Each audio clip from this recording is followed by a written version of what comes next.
नमस्कार। आज हम लोग जिस टॉपिक के बारे में पढ़ेंगे उसका नाम है ग्लोबल हंगर इंडेक्स। क्या है? ग्लोबल हंगर इंडेक्स, ये टॉपिक है। इसके बारे में आज हम लोग समझेंगे। ग्लोबल हंगर इंडेक्स होता क्या है, सबसे पहले हम लोग इस चीज को समझते हैं। तो ग्लोबल हंगर इंडेक्स जो है ये एक ऐसा टूल है जो पूरे दुनिया में या किसी देश का या किसी क्षेत्र का, ठीक है, वहां के भूखमरी के आंकड़ों को जारी करता है। क्या करता है?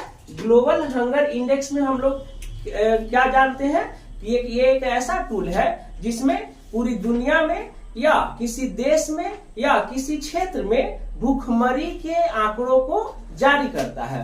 क्या? Global hunger index. अब देखिए ये जारी करता कौन है? ये जारी करता है international food policy research institute. इसको शॉर्ट में कहते हैं क्या? IFPRI। मतलब हो गया कि international food policy research institute. ठीक है। इसमें टोटल कितने देश आते हैं? 117 देश आते हैं। इसमें टोटल कितने देश आते हैं? 117 देश आते हैं। ठीक है। ग्लोबल हंगर इंडेक्स को बनाता कौन है? ठीक है। तो ये जो इसमें दो मेन एजेंसी होता है, एक होता है आयरलैंड का हेड एजेंसी है कौन? Concern world wide. और जर्मन का एजेंसी है, जर्मनी का एजेंसी है जर्मन ऑर्गेनाइजेशन बेल्ट हंगर। ये दोनों मिलके क्या करता है? पूरे 117 देश में रिसर्च करता है, एनालाइज करता है। ठीक है। और उसके बाद एक ग्लोबल हंगर इंडेक्स बनाता है, यानी कि किस देश में भूखमरी की संख्या सबसे ज्यादा है। ठीक है ना? किस देश में भूखमरी की संख्या सबसे ज्यादा है। देखिए इसमें जो रैंकिंग है, जिसमें जितना रैंकिंग कम रहेगा, जैसे 1 है 2 है, दैट मीन्स कि वहां भूखमरी की संख्या कम है। और जितना नीचे चलते जाएगा, मतलब कि 2, 4, 6, 8, 10, 100, 117 तक, तो जितना नीचे जाएगा दैट मीन्स कि वहां भूखमरी का संख्या क्या है? उतना ही ज्यादा है। ठीक है। जैसे मान लीजिए कि कोई देश है जिसका रैंकिंग 2 है और किसी देश का रैंकिंग 8 है, तो 8 जिसका रैंकिंग है उस वहां भूख से मरने वाले लोगों की संख्या ज्यादा है, यानी कि वहां भूखमरी ज्यादा है। और जिसका 2 है वहां भूखमरी कम है। ये समझ गए? तो ये टोटल 117 देशों में ग्लोबल हंगर इंडेक्स को ये लागू किया जाता है। अब इसमें देखिए ग्लोबल हंगर इंडेक्स के लिए मेन टूल्स क्या है, क्या क्या चाहिए उसको फाइंड आउट करने के लिए कि किस देश में भूखमरी की संख्या सबसे ज्यादा है। तो पहला होता है अल्प पोषण। अल्प पोषण मतलब क्या होता है कि लोगों को भर पेट खाना नहीं मिलना। ठीक है, अल्प पोषण हो गया। दूसरा है 5 साल के बच्चे जिनकी ऊंचाई और वजन उम्र से कम है। ठीक है, बच्चा बड़ा हो गया है, 5 साल 6 साल का है, लेकिन उसका वजन 5 साल के बच्चे जैसा नहीं है, उससे कम है। जो हाइट होना चाहिए 5 साल के बच्चे का वो नहीं हो रहा है। ठीक है, जो 5 साल के बच्चे का जो हाइट होना चाहिए वो नहीं है, उससे कम है। ठीक है। और थर्ड है बाल मृत्यु दर। बाल मृत्यु दर यानी कि बच्चों में मरने वालों की संख्या। ठीक है, मतलब ये जनरली 5 साल के लिए निकाला जाता है कि 5 साल से कम उम्र के बच्चों के लिए ये होता है कि 5 साल से कम उम्र के कितने बच्चे जो है ना पर 100 में मर जाते हैं, मतलब कि उनका जो है बाल मृत्यु दर क्या है। ठीक है। तो ग्लोबल हंगर इंडेक्स क्या है?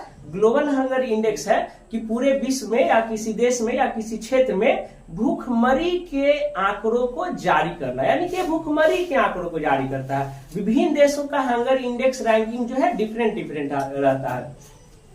चलिए हम लोग समझते हैं कि भारत में पिछले 10 सालों में ग्लोबल हंगर इंडेक्स में कैसे कैसे इसका रैंकिंग रहा है। तो देखिए सबसे पहले जो है ये जो है रैंकिंग ऑफ इंडिया जो है 2014 में, जब मनमोहन सिंह का सरकार था। किनका सरकार था? मनमोहन सिंह का जब सरकार था तब ग्लोबल हंगर इंडेक्स में कितना था? भारत का स्थान 55 था। ठीक है।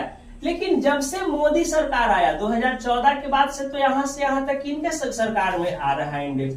मोदी के गवर्नमेंट में, है ना? मोदी गवर्नमेंट में आ रहा है। तो देखिए 2015 में मनमोहन सिंह के सरकार के समय इतना था, जैसे ही मोदी का सरकार बना कितना फिसल गया जी? 80 चला गया। अब इसके बाद हमेशा 2016 में 97, 17 में 100, 18 में 103, 19 में 102, फिर 2020 में थोड़ा मोड़ा सुधरा है हाल, लेकिन फिर ग्लोबल हंगर इंडेक्स में हम लोग पिछड़ते ही जा रहे हैं। 2021 में 101 है, 2022 में 107 रैंक है, 117 को देश से है, जिसमें हम लोग कितना में आ रहे हैं, 107 में आ रहे हैं। 2023 में हम लोग 111 पे पहुंच गए थे पिछले साल।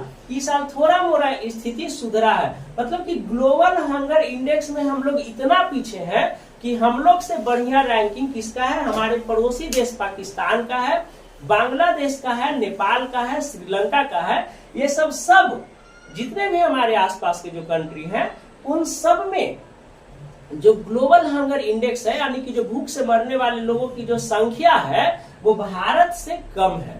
ठीक है, यानी कि उनका रैंकिंग हमारे भारत से कई मायनों में सही है। ठीक है, तो ये होता कैसे है? अब ग्लोबल हंगर इंडेक्स मतलब भारत में भूखमरी से मरने वाले की संख्या को बताता है। और ये देखिए, ये जो है इंडिया का कोई ये नहीं ऑर्गेनाइजेशन नहीं है ये जो बताता है।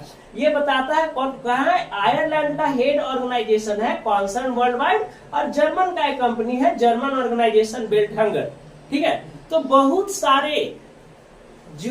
सारे लोग इसकी आलोचना भी करते हैं कि ये बाहर का कंट्री है। ठीक है, ये क्या है? बाहर का कंट्री है, इंडिया के इमेज को गिराने के लिए, इंडिया की इमेज को कम करने के लिए ऐसा करते हैं, है ना, जो बिल्कुल गलत है ना। कहने वाले लोग हिंडेनबर्ग जो रिपोर्ट आया था उसको भी गलत कह रहे थे। ठीक है, लेकिन ये जो है, ये जो ग्लोबल हंगर इंडेक्स है, वहां के रहन सहन को देखते हुए, वहां के पॉपुलेशन को देखते हुए, वहां के लोगों को किस तरह से वहां का रहन सहन है, किस तरह से खाना मिल रहा है, कितना कैलोरी मिल रहा है, उसको देखते हुए रिसर्च करके ये बनाया जाता है। ठीक है, तो इसके रैंकिंग पे कोई सवाल नहीं उठना चाहिए। लेकिन जो कुछ लोग हैं, ठीक है, जिनको लगता है कि ये ऑर्गेनाइजेशन जो है इंडिया को तो इमेज को धूमिल करने का प्रयास कर रहा है, कम करने का प्रयास कर रहा है, बस वही लोग इसको गलत मानते हैं।